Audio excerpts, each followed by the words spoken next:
오늘의 큐티 클래스. 네, 우리 친구들 만나서 너무 반갑습니다. 오늘은 추석 연휴 첫날이죠.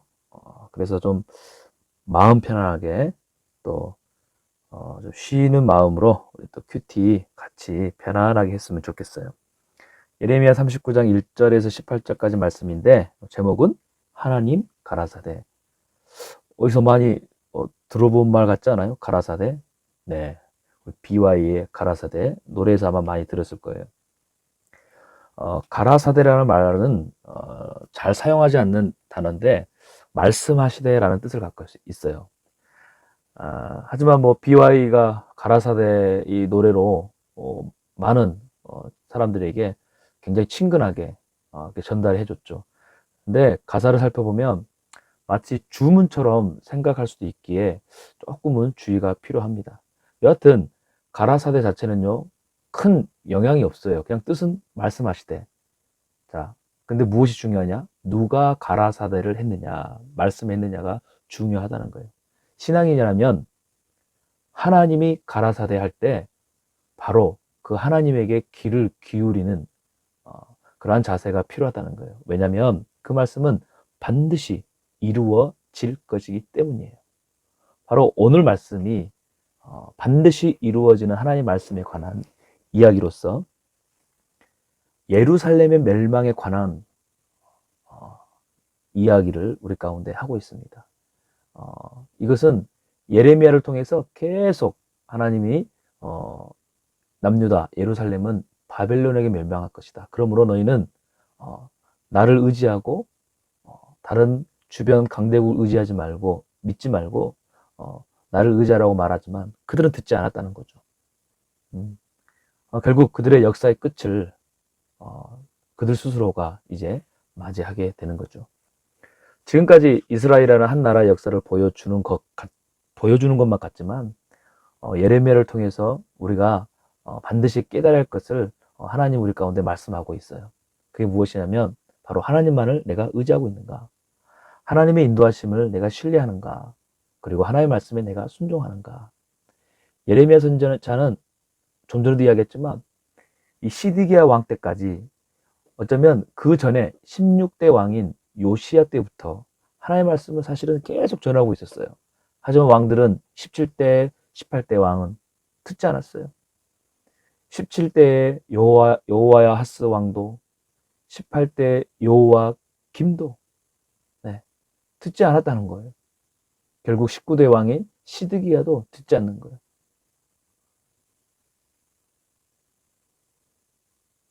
그들은 예레미야를 통한 하나님의 말씀을 들으려 하지도 않고 순종도 하지 않는 것을 우리가 볼 수 있어요. 하지만 하나님이 말씀하시되 가라사대 하면 반드시 이루어진다는 것을 우리가 기억해야 한다는 거예요. 그렇다면 여러분은 하나님의 말씀을 어떻게 대하고 있는지 우리가 한번 생각해 봅시다.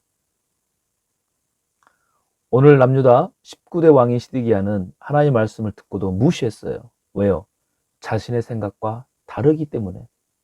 그의 생각은 나라의 주권이 하나님의 아닌 왕인 자신의 결정이 있다고 여겼기 때문이죠.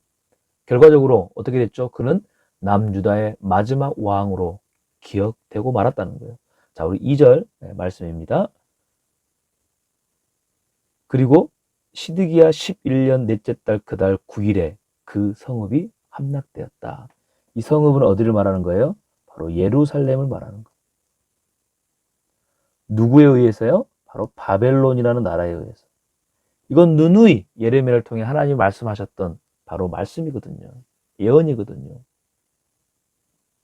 결국 함락, 결국 멸망되고 말았다는 것이죠.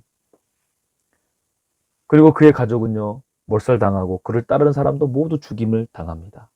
심지어 시드기야 왕은 눈이 뽑힌 채 바벨론의 포로로 끌려가는 것을 볼 수 있어요. 그리고 바벨론 왕은 시드기야가 보는 앞에서 그의 아들들을 죽였고 유다의 모든 귀족들도 다 죽고 또 시드기야 눈을 뽑아 바벨론으로 데려갔다. 참 비극적인 결말을 보게 됩니다. 하지만 그와 반대로 하나님의 말씀을 믿고 순종한 사람을 이어서 소개하고 있는데 누굽니까? 이름이 에벳 멜렉이라는 사람이에요. 그는 하나님이 가라사대 하면 그는 그 하나님의 말씀을 믿고 순종했다는 거죠. 그래서 예레미야를 통해 하나님은 에벳 멜렉을 축복합니다. 그래서 이 사람이 받을 축복이 무엇인지 자 우리가 16절부터 18까지 말씀을 한번 우리 읽도록 하겠습니다. 보아라, 내가 이 성읍에 복이 아니라 재앙을 내릴 것이다. 그날에 그것들은 네 앞에서 이루어질 것이다. 여호와의 말이다. 자, 복이 아니라 재앙이 내릴지라도 그러나 어떻게 된다? 내가 그날에 너를 구해낼 것이다. 너는 네가 두려워하는 사람 손에 넘기지 않을 것이다. 내가 반드시 너를 구해내길 것이니 너는 칼에 쓰러지지 않고 네 목숨이 네게 전리품처럼 될 것이다. 이는 네가 나를 믿기 때문이다. 여호와의 말이다. 이게 뭐예요? 하나님 가라사대라는 뜻이거든요. 다른 의미로서 표현을 하자면 그가 하나님 말씀을 믿었기 때문에 그는 축복을 받는데 굉장히 재미없게 좀 표현한 것 같죠. 그래서 목사님 좀 쉽게 또 재밌게 다시 한번 여러분 가운데 말하면 재앙이 있어도 너는 복을 받을 것이다 이거예요. 이게 뭐예요? 축복의 사람이 될 것이다. 그리고 축복을 받는 사람은 이제 어떤 삶을 살아갈 것인가? 바로 그 축복을 나누는 유통하는 삶이라는 거죠. 얼마나 멋진 삶이에요. 하나님의 말씀을 믿고 순종한 사람은 이런 삶을 살아갑니다. 그리고 두 번째, 어떠한 상황 속에서도 내가 너를 도와주실 것이다. 어떤 거예요? 바로 구원의 사람이 될 거라는 거예요. 구원받은 사람은 결국 또 어떤 사람이 될까요? 네, 맞아요. 사명자로서 사람 살리는 삶을 살아가는 거예요. 얼마나 멋집니까? 세 번째는요, 어떤 사람도 너를 해치지 못할 것이다. 사람을 두려워하지 않습니다. 그러므로 담대해집니다. 담대한 사람이 된다는 거예요. 그러므로 그는 오직 하나님만 경외하는 삶을 살아가게 될 거라는 거예요. 무엇을 약속하세요? 바로 승리하는 삶을 약속하시고 허락하신다는 거예요. 우리가 지금까지 예레미야를 통해서 계속 말씀을 보고 있는데 한 나라의 흥망성쇠가 하나님께 있듯이 개인의 삶도 누구에게? 하나님의 손에 다스림에 있음을 우리로 하여금 깨닫게 하시는 거거든요. 하나님만이 우리 삶의 주인이심을 인정하며 살아갈 때 하나님의 말씀은요, 멸망이 아니라 저주가 아닌 뭐예요? 약속과 축복이 될 것이에요. 비록 상황과 모든 조건들이 때론 내가 원하지 않을지라도 그러나 나는 약속의 사람, 축복의 사람, 사람 살리는 사람, 구원의 사람 그런 사람이 될 거라는 거예요. 여러분 하나님의 말씀에 그렇게 순종함으로 이것을 경험하며 살아가는 여러분의 삶이 되길 다시 한번 축복합니다. 다시 한번 기억하세요.